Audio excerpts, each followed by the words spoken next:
மேகதாது விவகாரத்தில் கர்நாடக அரசை எதிர்த்து தமிழ்நாடு காங்கிரஸ் கமிட்டி சார்பில் விரைவில் போராட்டம் நடத்தப்படும் என்று அமைச்சர் ராஜேஷ்குமார் தெரிவித்துள்ளார்.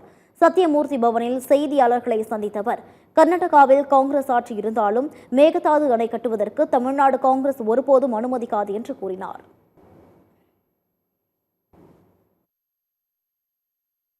மேகதாதுல மிக தெளிவா காங்கிரஸ் கட்சியினுடைய நிலைப்பாடை நாங்க சொல்லிட்டோம்.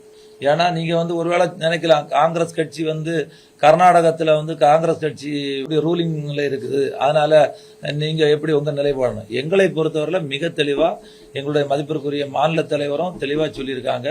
எங்க கட்சியினுடைய நிலைப்பாடு, இது எங்களுடைய உரிமை, தமிழ் மக்களுடைய உரிமை, தமிழ் மண்ணினுடைய உரிமை.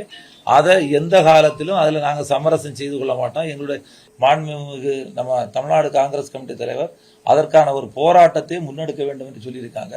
கூடிய விரைவில் அதுக்கான போராட்டத்தையும் தமிழ்நாடு காங்கிரஸ் கமிட்டி நடத்தும்.